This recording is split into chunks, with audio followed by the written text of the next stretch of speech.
You may be shocked to hear that the way that you've been eating for your whole life, 20, 30, 40, 50 years, has been completely wrong. That has resulted in the body that you have today that you're not happy with, the energy that you're not happy with, and that there's a new and better way that's been observed for thousands of years in yoga and Ayurveda.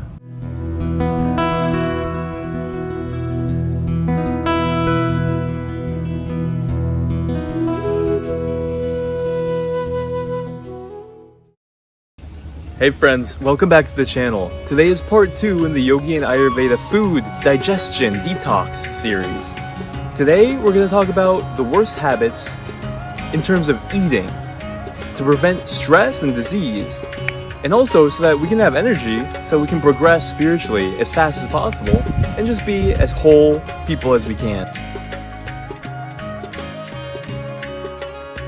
So most people think that they're doing good if they just focus on what they eat.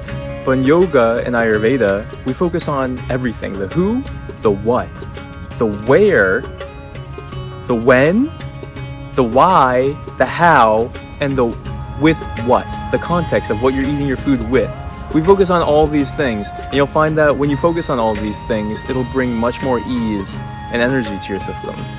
You see, most people don't have a guiding system that governs how they eat. And so it ends up in disaster because it's left to chance and not according to how the human system is divided. As you start to implement these 14 different food eating habits, you'll definitely find your digestion much stronger, your body lighter, and the overall sense of well-being, because your system is going to assimilate food in a stronger, easier way, so you won't be creating the amatoxins. A note is that as you're implementing these, go slowly and do one at a time. Don't feel like you have to do them all at the same time. Don't feel overwhelmed. This should be an exciting experimental process where you get to put the Ayurvedic tips to the test in your own body, and you get to see how much stronger and energized you feel because of it. So here's my list of the top 14 worst habits that are hurting your digestion, in order from least harmful to most harmful. Drinking too much water before, during, or after your meal is bad for digestion because it dilutes the stomach acid. And when you dilute the stomach acid, it means that the food is going to either enter the intestines undigested, or the sphincter that connects your stomach to your throat isn't going to sense that it should be closed. And so the acid will splurt up into your esophagus. This is what they call GERD, gastroesophageal reflux disease, and that causes heartburn. We need the stomach acid to digest our food, so we don't want to dilute it with water. It doesn't make any sense. So you don't want to be drinking more than half a cup of water for 15 minutes before or after.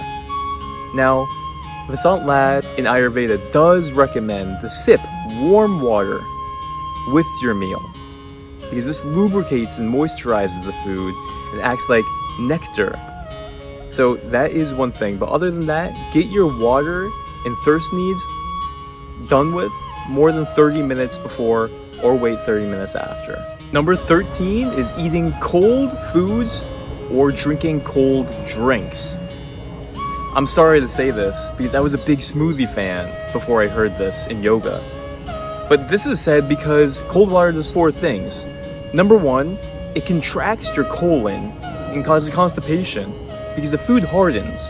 When you drink warm or eat warm food, everything relaxes, but the opposite happens with cold. It hardens the fats, so it's harder to break down the fats. Your body has to focus on warming up the water in the food rather than digestion.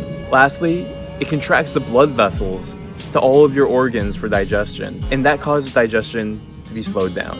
Number 12 is eating while you're standing instead of sitting.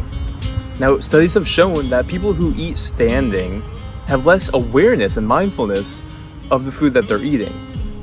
So this means if you eat while you're standing, you have less perception of what's good for you, what's bad for you, and how much to eat. What's more is that when you eat standing, it creates bloating and gas. You eat faster, and so the nutrients are absorbed worse because the food isn't broken down as well.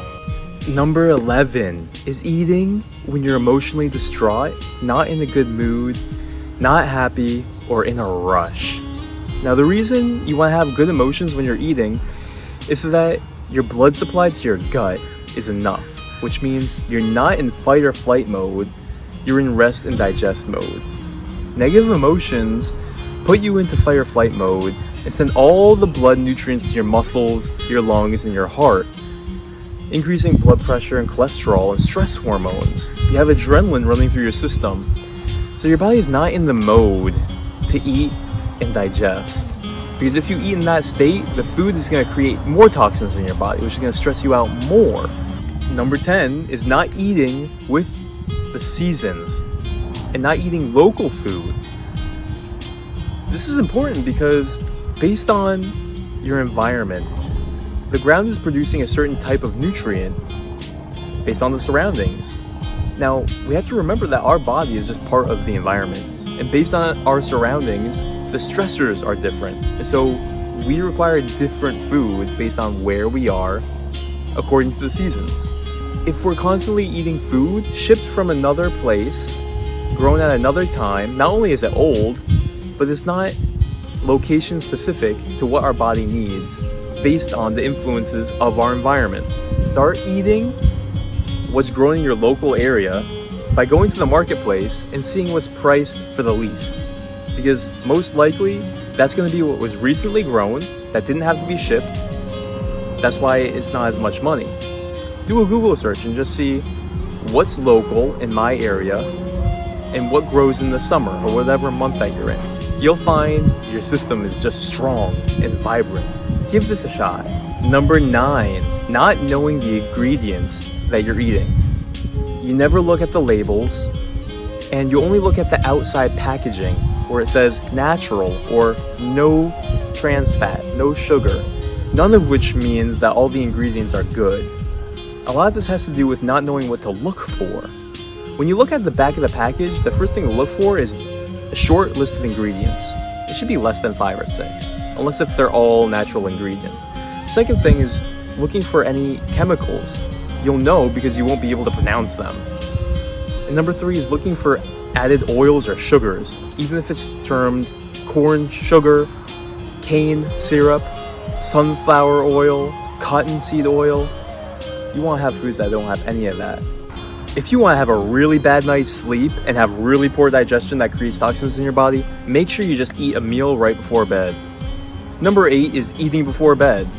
This is horrible because when you have food in your stomach and you go to sleep, not only is gravity pulling that food in your stomach and putting pressure on the other organs, your body's working overtime to try and digest that meal, taking away from the depth of your sleep, and it's doing a bad job at digestion because it's trying to do so many other things while you're sleeping. So the food becomes toxic, your sleep gets disturbed, and you wake up with a horrible smell in your mouth, a taste or feeling in your throat, and a layer of toxins on your tongue.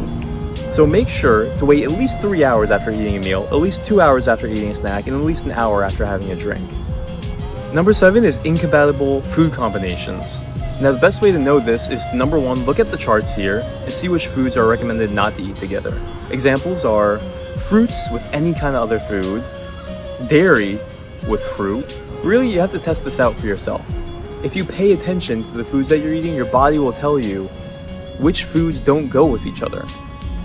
The reason is, different foods require different enzymes, and some of them require the same enzymes. And when you eat particular foods together, the enzymes get depleted and you don't have enough enzymes to digest both of the foods together.